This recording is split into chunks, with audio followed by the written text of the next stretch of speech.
Sogué, c'est le nom qu'elle a donné à son roman, ce roman qui parle d'une jeune fille ambitieuse, courageuse et forte qui a d'ailleurs décidé de quitter son pays, sa ville pour aller à l'étranger, précisément en France. Et ce livre est composé de 6 chapitres, si je ne me trompe pas. Pour voir ces chapitres nous parlent de quoi, nous allons recevoir sur ce plateau une star internationale, moi je vais dire comme ça. Elle s'appelle Massouma.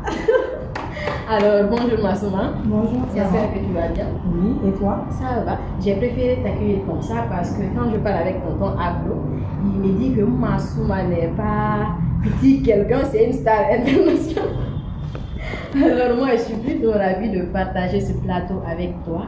Et je vous rappelle que Massouma vient de la France et c'est son enfant, je vais le dire comme ça. Son bébé, voilà. Le livre s'appelle Sogué qui veut dire soleillant. Oui, c'est ça. En fait, Sogué, c'est le nom du personnage principal, la fille, l'héroïne dont tu as parlé dans l'introduction. Et c'est aussi le titre du roman. Et Sogué, ça veut dire soleil. Après, peut-être on parlera de pourquoi ce titre-là. Je veux bien savoir. En fait, Sogué, ça représente beaucoup de choses. Par exemple, là, il fait chaud, c'est désagréable. Le soleil aussi, c'est quelque chose qui nous fait plaisir. Quand il pleut beaucoup et qu'on a un peu de soleil, on se sent bien. Donc, en gros, ça résume très bien l'histoire de cette jeune fille qui passe par plusieurs obstacles et aussi par des moments heureux. C'est pourquoi j'ai choisi ce titre-là, Sogué, pour bien décrire en fait le contenu du roman. Voilà, aimable téléspectateurs de SATV, vous l'avez bien compris, nous sommes dans votre émission À mon tour de parler, cette émission qui s'intéresse à tous les sujets. Alors Massouma, on va un peu parler encore de ton roman qui a 6 chapitres. J'ai lu quelque part sur les réseaux sociaux, il y a un chapitre qui est dédié à la jeune fille elle-même, en ce qui concerne ses règles douloureuses, la souffrance qu'elle a subie dans son pays. Tu peux nous parler un peu de ce passage? Oui, en fait, ça parle des règles. J'ai pas trop mis l'accent sur le côté douleur, mais plutôt sur l'éducation que nos mamans en Afrique nous donnent quand on a nos règles. Précisément, quand tu as tes premières règles, et tout en général, les mamans elles te sortent des phrases du genre n'approche pas un jeune garçon, sinon tu tombes enceinte directement. En fait, c'est une façon de dénoncer qu'on doit aller au-delà de ces explications très floues. Imaginons une petite fille de 12 ans qui a ses règles et que tu lui dis dès que tu t'approches d'un garçon dans ta classe, tu tombes enceinte. On dit même dès que tu salues un homme. Voilà, voilà, exactement. Donc moi, par exemple, j'ai une cousine qui a vécu ça et elle l'a appliqué. Hein. Elle est partie à l'école, il y a un garçon qui s'est approché d'elle et elle a paniqué. Donc c'était une façon de ressortir ce fait-là qu'on vit au quotidien. On est obligé d'apprendre par nous-mêmes notre éducation sexuelle en quelque sorte, et je pense que nos parents doivent nous faire asseoir, nous expliquer c'est quoi le processus, comment ça se passe, et aussi les modes de prévention pour éviter une éventuelle grossesse à bas âge. Nous avons alors là assez d'organisations qui luttent ou bien qui valorisent ces faits. Est-ce que, entre guillemets, Massouma a suivi vraiment une éducation à bas âge dans ce sens? Non, moi personnellement, j'ai eu la chance, dans ma classe, j'étais l'une des dernières à avoir mes règles, donc mes copines m'ont tout appris.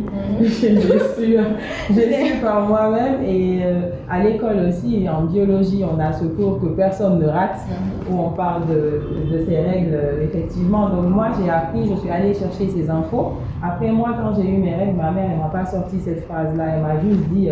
les enfants d'aujourd'hui, vous n'avez vraiment peur de rien. Moi, quand j'ai eu mes règles, j'avais peur et tout, j'étais affolée, mais toi, tu es sereine.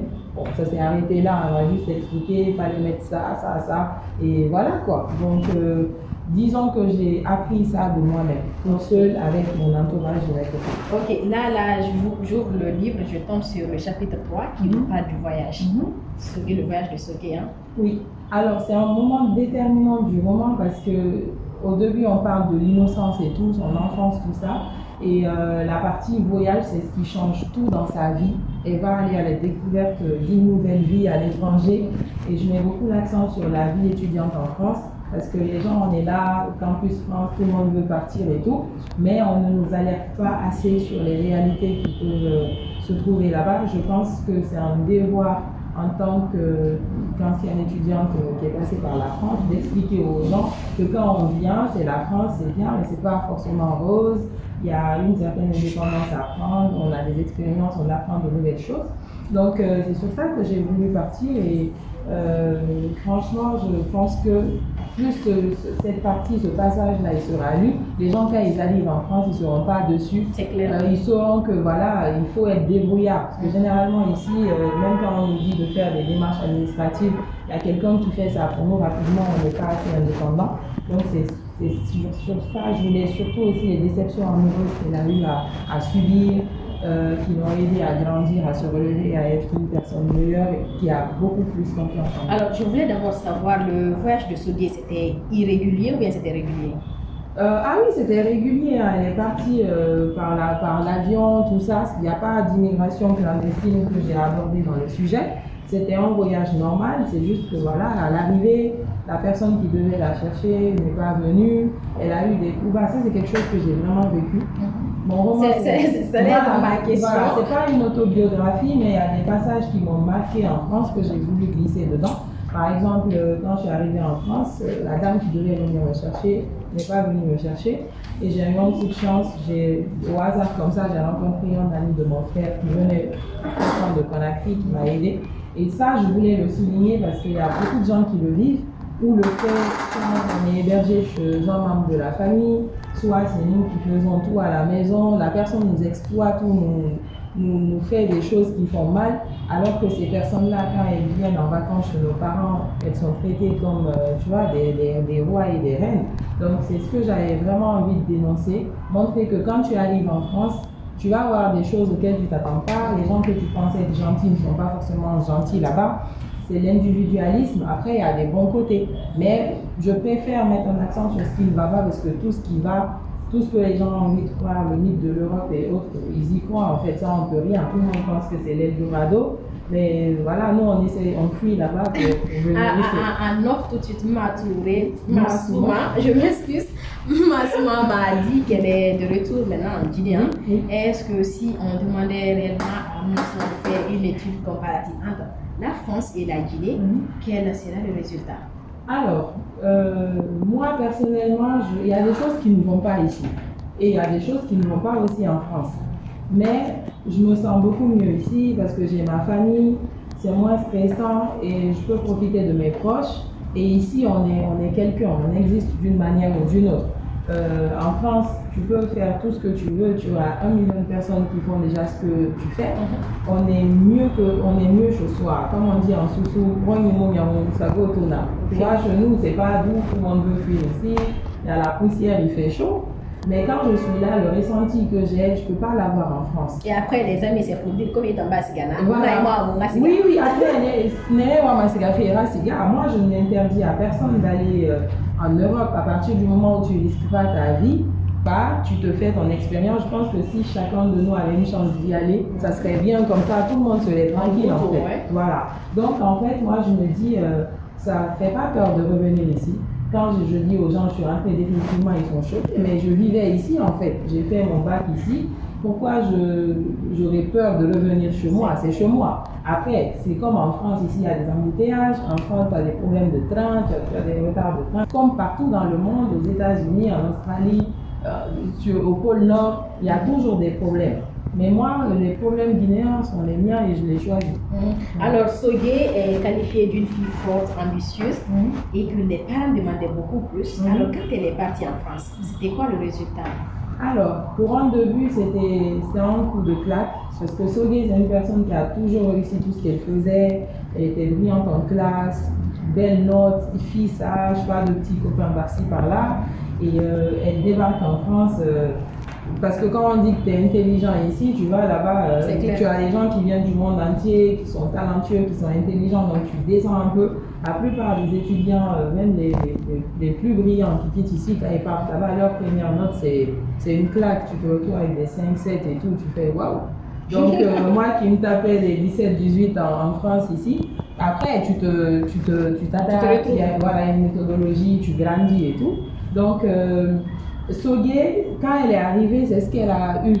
Elle a su qu'elle n'était pas meilleure, en fait. Il y a des gens qui étaient meilleurs qu'elle. Elle a même vécu un échec à l'école avec son meilleur ami avec qui elle a voyagé, qui s'appelle Darwi.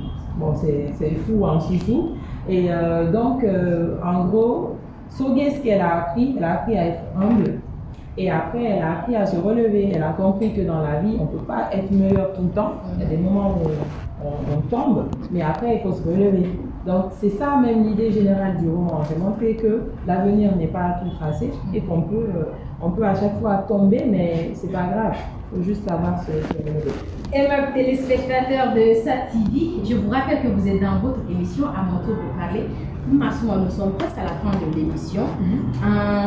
Le résumé de Soge, je vois qu'elle est là, héroïne, elle est appréciée, elle va illuminer le monde. Est-ce que c'est la vie de Massouma? Justement, c'est ça le souci. Ça s'inspire de ma vie, mais plus au début en fait.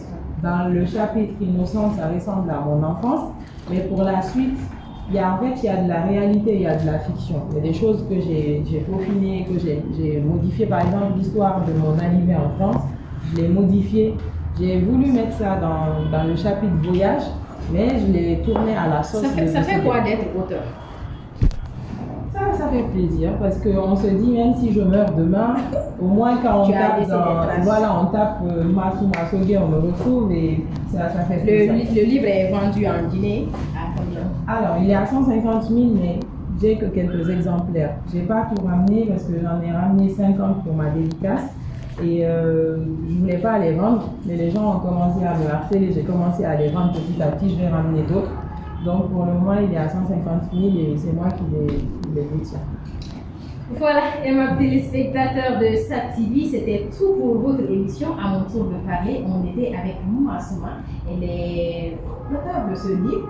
Alors, le livre est avec elle, c'est à 150, comme elle vient de dire. Vous pouvez appeler sur son numéro 629 62 51 54. Voilà, tout le plaisir était pour moi de vous servir. On se reprend dans un autre numéro. Bye bye.